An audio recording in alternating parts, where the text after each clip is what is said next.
Hey guys, Captain Mike Morales here at Fin Factory Kayak and Tackle. Today we're going to talk about the 2024 Hobie Owners Kayak Fishing Tournament.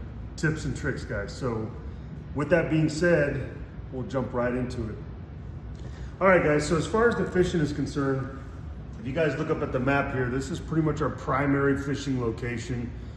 As you guys know, for this tournament, it's a shotgun start launch, meaning that we're going to launch from the actual Packery Channel Flats or Packery Channel Bar and Grill. And we basically have the fishing range of how far your legs can take you or your motor for the tournament, guys. And as you guys all know, if you are operating a motor, you have a 15-minute delay, and the non-motorized vessels will be kicked off as soon as the horn is sounded. So we'll talk more about that during the captain's meeting, guys. But for now, I want you to just kind of get a good gauge of some of the tips and tricks that may be helpful for you when you're out on the water.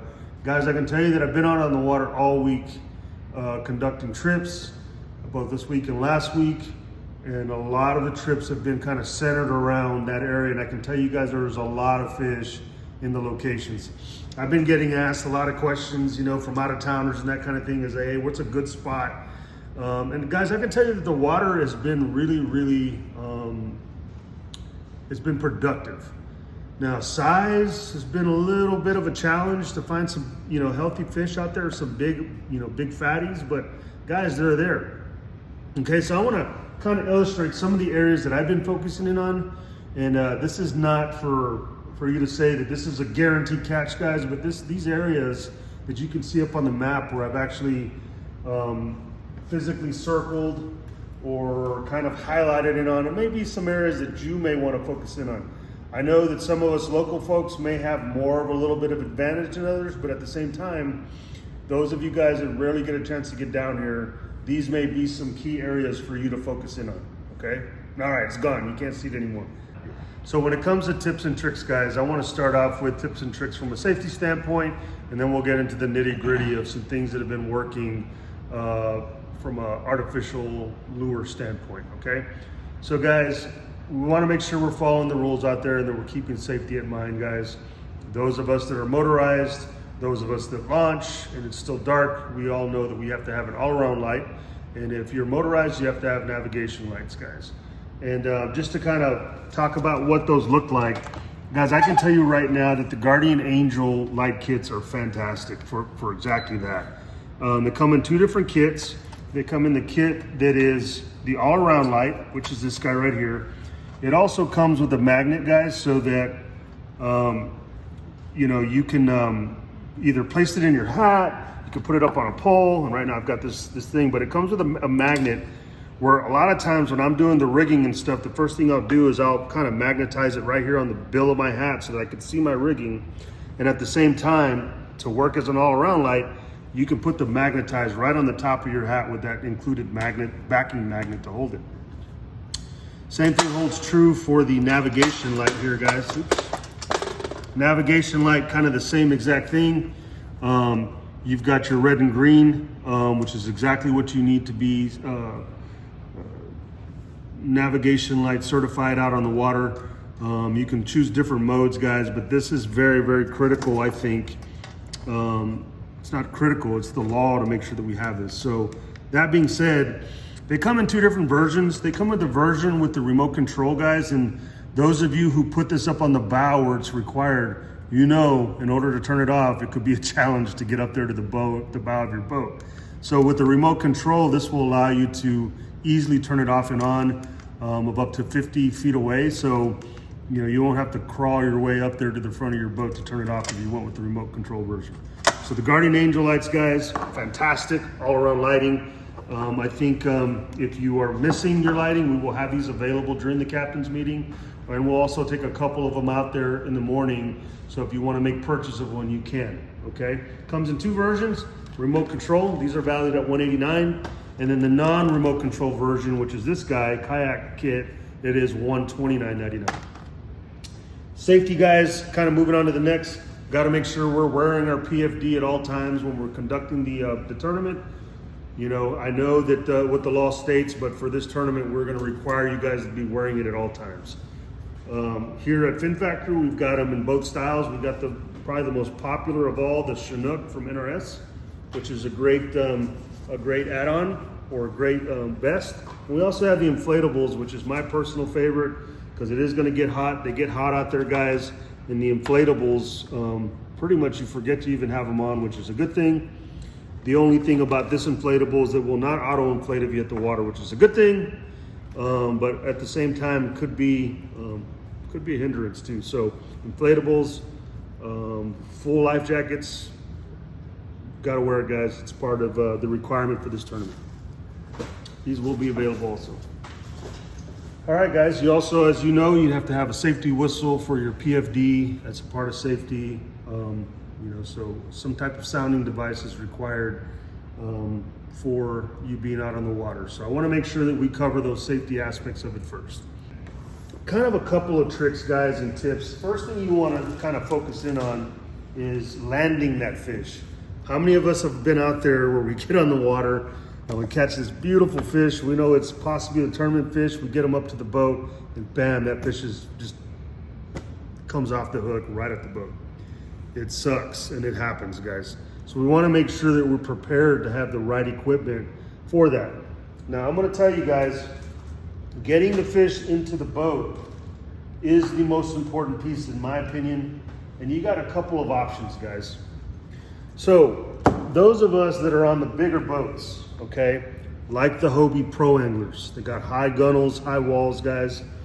A lot of times we like this particular net right here because of just the ease of storing it in the boat. You know, it's not big. It's not something that's going to get in the way. We can put it under our seat. The problem with this, with a high gunnel boat, is that sometimes it's hard to reach the water with it. When we're sitting up high on our seat, that redfish is coming in. We're high sticking that stick, and you know, this is just not quite long enough to get that boat in the water. But this is a fantastic net for like an Outback or a Compass, right? So we want to make sure, if you don't already have a good landing net, we also have the long-throated Yak Attack net that collapses. This would be one of those nets, guys, to really get past the gunnel and get that fish, okay? So making sure we have the right equipment is important. I really like this Yak Attack landing net, guys. I think it's great for those high-sided boats.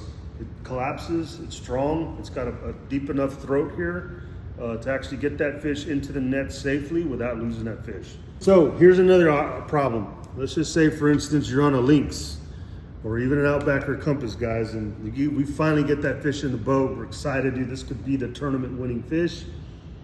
We need to make sure we're holding on to that fish. We've all had it happen, guys. We've had that fish slip right out of our hands. So using a good pair of bogas, or using something as simple and basic as the fish grip, guys, this really helps you keep manage of that fish so that it doesn't flop off the deck and go back in the water. You're gonna really hate yourself if that happens.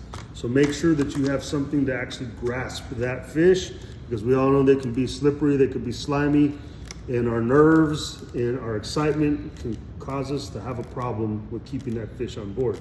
So think about something like that.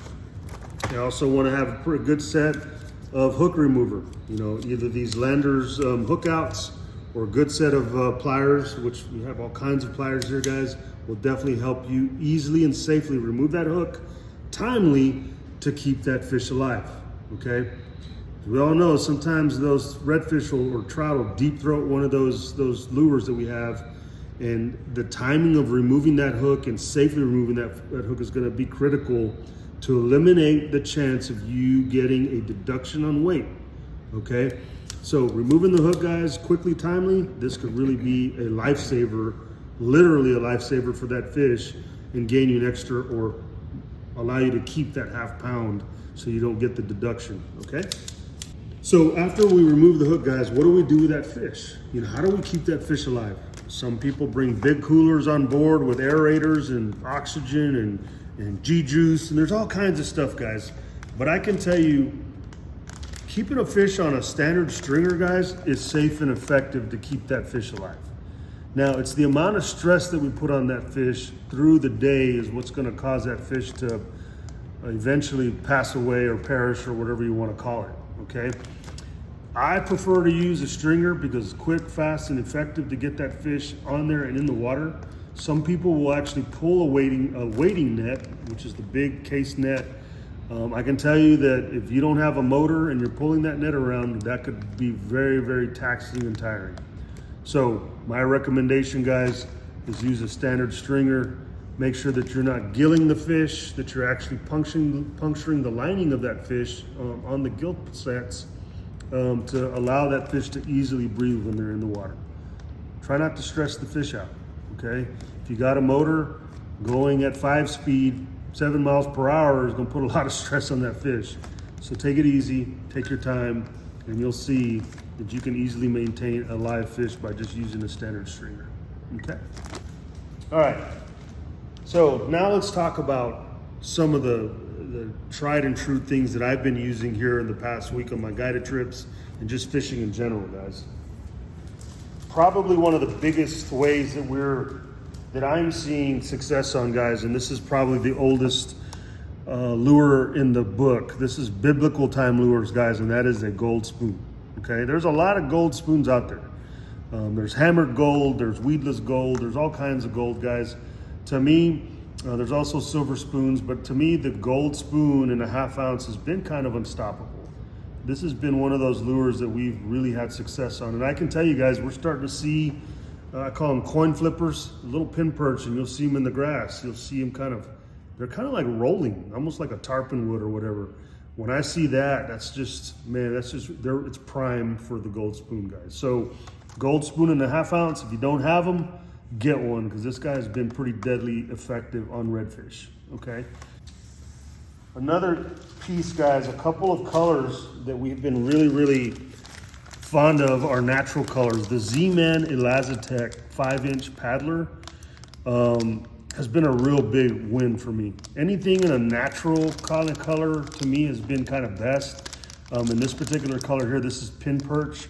But if you can get Houdini, if you could get New Penny, any of those natural tones, guys, I think have been #1 for me, okay? So the Z-Man paddlers, I like the 5-inch version. I think they've been most effective. I think it's a better profile for the fish to see in the water. And they also make them in a 4. For those of you who are a little bit scared of the bigger baits, this has been a great bait in a 4-inch also. This is also scented with ProCure. Yes, ProCure is allowed in our tournament. Obviously, natural baits are not, but you know, we do allow the use of ProCure for our fishing, okay? Other great baits that have worked for us, guys, are baits from like down south. This has been my absolute favorite color. This is called the Victoria's Secret color. This has been just bang up. I've been catching a lot more trout on the down south lures as opposed to reds, but we've also caught our share of reds on the down souths, especially in the Victoria's Secret color. And then the strawberry white, guys, this is the Super Mod 5. I like big baits. This is the 5-inch profile for down south. Strawberry white has been money for me as it relates to redfish. So I know it's the oldest color in the book as well, but I can tell you that it's hard to beat the strawberry white from down south. All right, if we're struggling, guys, I can tell you that if I'm struggling for sound, if it is wind, it's gonna be a little windy. If there's a lot of chop, I like to make some sound, guys. So either using a good topwater, but also using a popping cork, guys. This particular popping cork is from Texas-made lures. It already comes pre-rigged with the shrimp tail on it. This has been lights out, guys. This is always a go-to last resort.